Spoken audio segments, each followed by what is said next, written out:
Hello students. आइए इसी क्रम में हम आपको रियल नंबर का एनसीईआरटी का एग्जाम्पलर का सलूशन बता रहे हैं, जिसमें एक्सरसाइज 1.1 आपका एमसीक्यू है। इसमें कुछ क्वेश्चंस ऐसे भी हैं जो आपके सिलेबस से आउट ऑफ सिलेबस हैं, नहीं है, तो हम उस क्वेश्चंस को कवर नहीं करेंगे। हम वही क्वेश्चंस कवर करेंगे जो आपका सिलेबस में है, जो क्वेश्चंस कर चुके हैं उसको नहीं देखा जाएगा। क्लियर? आइए मैं पहला क्वेश्चन आपको समझा रहा हूँ। पहला क्वेश्चन में दे रहा है, आपका दिया है फॉर सम इंटीजर m है कोई, इसमें आपका एवरी इवन पूछ रहा है, इवन इंटीजर्स किस फॉर्म में होगा। एक बात जान लो आप कि कोई भी जब कोई इंटीजर यम हो और इवन का जो रूप होता है, इसका आंसर जो होता है, मैं डायरेक्टली आंसर कर रहा हूं, वो 2m फॉर्म में होता है। हर एक जो इवन नंबर होता है इन द 2m फॉर्म में होता है, इसलिए इसमें आपका option C is the correct option होगा। इस तरह से आप क्वेश्चन नंबर सेकंड देख सकते हैं। क्वेश्चन नंबर सेकंड में कह रहा है कि फॉर सम इंटीजर, कोई इंटीजर्स है क्यू है। क्लियर? यहां पे कह रहा है कि एवरी, प्रत्येक 8 जो इंटीजर होते हैं वो किस फॉर्म में होते हैं। तो 8 इंटीजर्स का जो फॉर्म होता है क्या होता है, तो 8 इंटीजर्स हमेशा आप याद रखिएगा कि कोई भी इंटीजर्स क्यूब हो और इसमें 8 इंटीजर्स लिखना हो तो उसका होता है 2q + 1। ये आपका करेक्ट ऑप्शन होगा। इसमें आपका ऑप्शन डी दिया हुआ है, D is the correct option. तो आपको ये याद रखना है कि कभी भी कोई इंटीजर्स दिया हो और एवरी 8 इंटीजर्स का फॉर्म पूछे तो 8 के लिए 2q + 1 होता है और इवन के लिए 2m होता है। इंटीजर आप देख सकते हैं, यम दिया है कि क्यूब दिया है। इस तरह से क्वेश्चन नंबर जो 3 होगा वो कटा हुआ है। 4 क्वेश्चंस को मैं 3 बता रहा हूं आपको। दे रहा है इफ द HCF, यहां पे दिया है if the HCF of 65 and 117 is expressible है, यानी इसको इस तरह से लिखा गया है, इन फॉर्म कैसे लिखा गया है, 65m - 117 लिखा गया है। Then the value of m पूछा है, इसमें m की वैल्यू क्या होगी। तो सिंपली आप फाइंड कर लीजिए HCF किसका, HCF इसका निकाल लो आप। तो हम निकालेंगे, इसे सोल्यूशन करेंगे। तो HCF ऑफ 65 और 117, तो हमको पता है, सही सिंपल सी बात है कि 13 से ये भी कटेगा और 13 से भी कटेगा, इसका HCF जो होगा 13 आएगा। तो इसका जो एक्सप्रेसिबल दिया है, गिवन है, आप यहाँ पे लिख सकते हैं गिवन HCF या HCF को ही दिया है। तो 65m - 117 इज इक्वल टू, ये भी HCF है और HCF 13 आया तो इज इक्वल टू 13 कर दीजिए। यहाँ से 65m इज इक्वल टू 13 + 117 हो जाएगा। तो 65m इज इक्वल टू, इसको ऐड करेंगे तो 130 आएगा और ये कटेगा 2 बार में, तो यम की वैल्यू 2 आएगी, यानी कि 2 आपका करेक्ट ऑप्शन होगा। इसमें आपका दिया हुआ है option number B, option B is the correct option. ये एनसीईआरटी के अकॉर्डिंग चौथा क्वेश्चन होगा। इस तरह से आपका ये 3 क्वेश्चन हमने बता दिया, बिल्कुल समझ में आया होगा।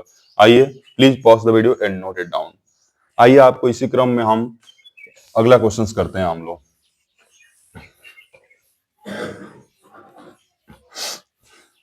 अभी आज पहला वीडियो है, पहली शुरुआत है। आपको ऐसे धीरे धीरे सारे क्वेश्चंस कराए जाएंगे। थोड़ा सा आप लोग सपोर्ट करिए। यदि अच्छा लगे तो लाइक करें, शेयर करें, और यदि अभी तक चैनल को सब्सक्राइब नहीं किया है तो आप चैनल को जरूर सब्सक्राइब कर लें।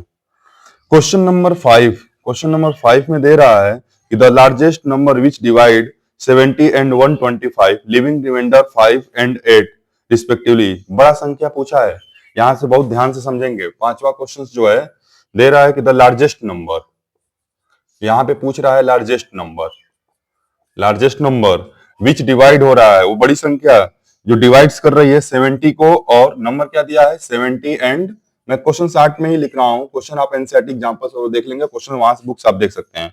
और यहाँ पे रिमाइंडर बच रहा है, ईच केस में दोनों में कितना बच रहा है कि 5 and 8।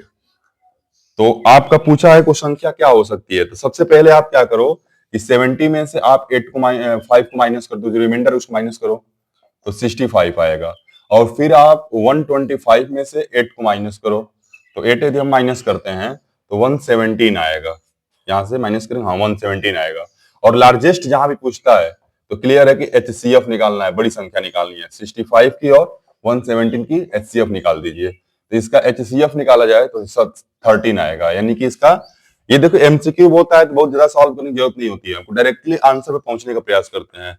यदि हम डायरेक्टली आंसर पे पहुंच जाएं और कम में सॉल्व करके, तो हमको ऑप्शन करेक्ट ऑप्शन से मतलब होता है, जिसका करेक्ट जो ऑप्शन होगा वो 13 होगा, इसलिए ऑप्शन नंबर ए दिया हुआ है, option A is the correct option. ये आपका पांचवा। नेक्स्ट जो छठवां क्वेश्चन होगा इसका किताब का दे रहा है, if two positive integers A and B है आर रिटेन एज, ये बहुत प्यारा क्वेश्चन है, इसको ध्यान से देखेंगे, ये क्वेश्चन आपका बोर्ड एग्जाम में पूछा भी है, सब लोग भी केयरफुली होकर देखेंगे। कह रहा है two given two positive integers है ए और बी, और ए बराबर दिया है x cube y square and B बराबर जो दिया है वो दिया है आपका एक्स वाई क्यूब। यहां पे पूछ रहा है वेयर जो आपका एक्स एंड वाई है आर प्राइम नंबर है, प्राइम नंबर है, तो HCF निकालना है आपको, HCF ऑफ ए बी। गौर करिएगा कैसे निकालेंगे इसका, बहुत प्यार से आप समझिएगा। HCF में हम लोग क्या देखते हैं, हाईएस्ट कॉमन फैक्टर, यानी हाईएस्ट कॉमन फैक्टर इसमें निकालिए आप। तो ये चेक करिए कि यक्स में दोनों में एक्स में कॉमन क्या होगा, यहाँ एक्स 3 बार है, यहाँ 2 बार है, तो 1 बार है, तो 1 टाइम्स है, तो कॉमन 1 टाइम्स हो रहा है, तो एक्स 1 ले लो। वाई यहाँ 2 टाइम्स है, यहाँ 3 टाइम्स है, तो आप एटलीस्ट 2 बार आई है, 2 कॉमन होगी, तो एक्स वाई स्क्वायर, यानी ऑप्शन आप चेक करिएगा कि एक्स वाई स्क्वायर कोई ऑप्शन दिया है क्या, हाँ दिया है, B option is the correct option, यानी कि बी हमारा करेक्ट ऑप्शन होगा। HCF निकालते समय क्या ध्यान दिया जाता है कि भाई दोनों में कॉमन होना चाहिए, तो यहाँ एक्स 3 टाइम्स है, यहाँ 1 टाइम्स आया है, यानी 1 बार कॉमन है तो 1 ले लिए। वाई यहाँ 2 बार आया है, 3 बार आया है, तो 2 बार मन कॉमन है एटलीस्ट, तो यहाँ पे यानी यही आपका HCF हो जाएगा।